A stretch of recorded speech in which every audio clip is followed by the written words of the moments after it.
Oke teman-teman, di video kali ini kita akan belajar tentang analisis penerapan header dan subtractor pada sistem transaksi ATM.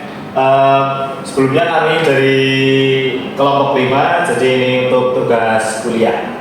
Lanjut. Nah, untuk bagian pertama kita akan belajar tentang anatomi perhitungan digital di balik mesin ATM. Pertama ada header. Header ini fungsinya untuk menambahkan, sedangkan subtractor adalah untuk mengurangi.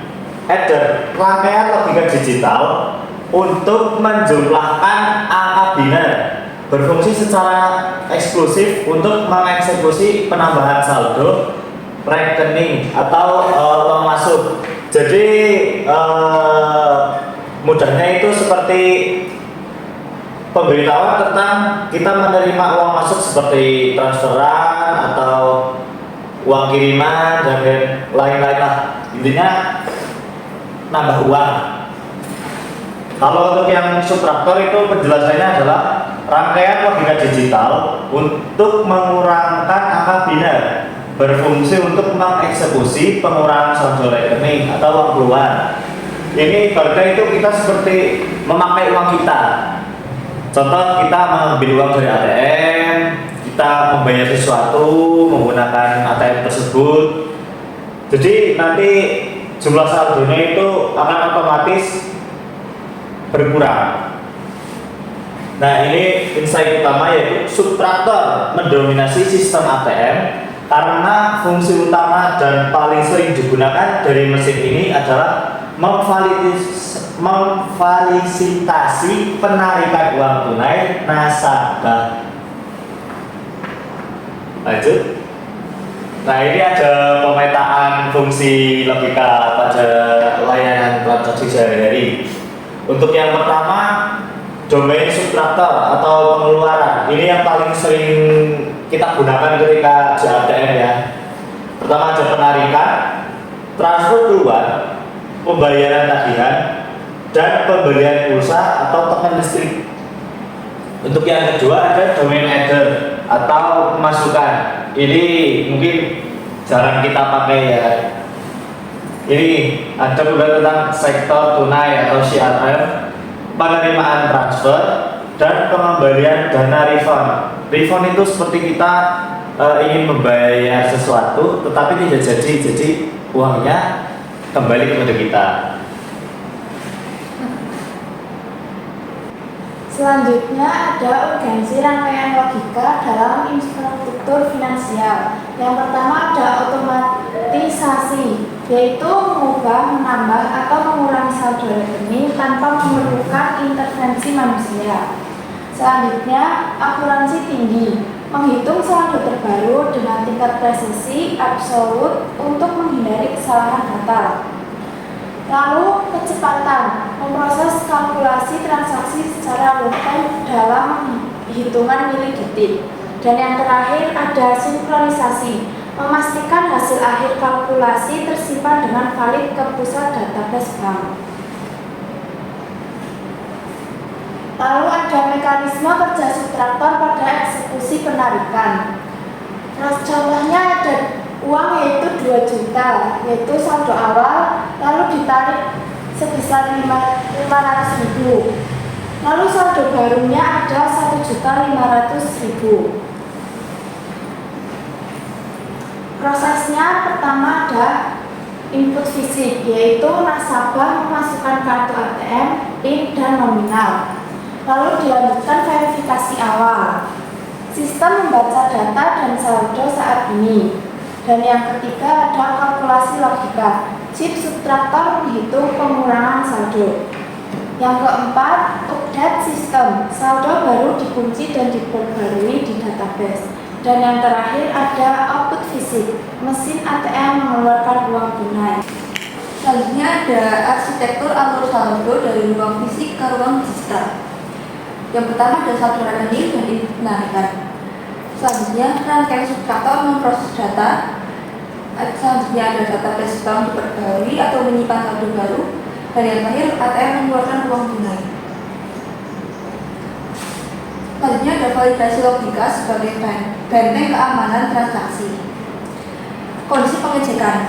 Sistem mengevaluasi apakah nominal penarikan saldo tersedia. Jika tidak, subtraktor memproses kalkulasi dan akurasi absolut hingga detik terakhir tanpa pembulatan sembarangan.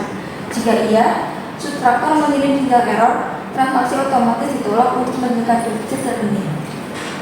Dampak kritis absennya adder dan subtraktor. Jika tidak ada adder dan subtraktor akan terjadi yang pertama yaitu kebutaan sistem. Mesin ATM kehilangan kemampuan mengetahui dan memperbarui sisa saldo nasabah. Yang kedua yaitu kekacauan transaksi. Setoran tunai tidak tercatat, resiko fatalnya itu overdraft. Nasabah menarik uang untuk melebihi saldo aktual. Yang ketiga yaitu dampak akhir, terjadinya kesalahan kalkulasi masal yang berujung pada kerugian finansial yang sangat parah baik pada bank maupun pada nasabahnya sendiri. Lalu studi kasus bukti sinkronisasi matematika rutin. Nah, ini kan menampilkan catatan fisik penarikan dana sisa saldo seketika.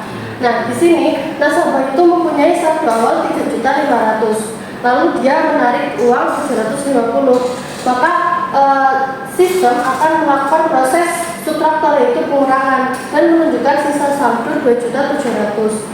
Lalu server bank menguji saldo detik itu juga berkat kalkulasi proses subtraktor tersebut. Lalu fondasi utama otomatisasi perbankan digital. Yang pertama yaitu dominasi subtraktor bertindak sebagai otak utama dari mesin ATM untuk menangani setiap transaksi pengeluaran dan penarikan tunai secara presisi. Selanjutnya yaitu peran adder bekerja berdampingan sebagai elemen esensial saat saldo bertambah melalui store tunai maupun transfer masuk. Yang ketiga yaitu keamanan dan efisiensi. Kombinasi kedua rangkaian tersebut, logika digital ini menjamin transaksi berjalan cepat, akurat, dan 100% aman. Yang terakhir yaitu dampak sistematik. Tanpa keduanya, sistem ATM lumpuh. Adder dan subtraktor adalah tulang punggung otomatisasi perhitungan finansial 24/7. Jadi di sini ada alur logika dari proses transaksi di ATM. Ini adalah alur yang terjadi ketika kita bertransaksi di ATM seperti menarik uang atau mentransfer uang. Pertama, kita harus memasukkan kartu terlebih dahulu. Ketika kartu sudah dimasukkan, nanti ada akan diminta untuk memasukkan nomor PIN. Nah, ketika Anda sudah memasukkan nomor PIN tersebut, akan diverifikasi PIN-nya itu betul atau tidak. Setelah itu, kalian akan berlanjut ke pemilihan transaksi, seperti contoh tarik tunai atau transfer, atau bahkan kalian bisa memasukkan uang kepada bank kalian sendiri. Setelah itu terjadi, operasi matematika internal itu akan melakukan perhitungan seperti yang di awal tadi ada adder dan subtraktor yang akan melakukan penambahan atau pengurangan. Nah, ketika kalian menarik uang, berarti yang terjadi itu adalah aritmatika dari subtraktor. Operasi aritmatika internal akan melakukan pengurangan saldo. Jadi setelah proses itu terlewati, ATM akan mengeluarkan uang tunai jumlahnya ya seperti yang kalian minta lah ya. Lalu akan mencetak tanda terima. Ini seperti resi yang berisi uang yang kalian ambil berapa, sisa saldo berapa, dan tanggal-tanggal lain-lain lah ya. Setelah itu transaksi selesai. Jadi ini itu seperti alur singkatnya ketika kita melakukan transaksi di ATM.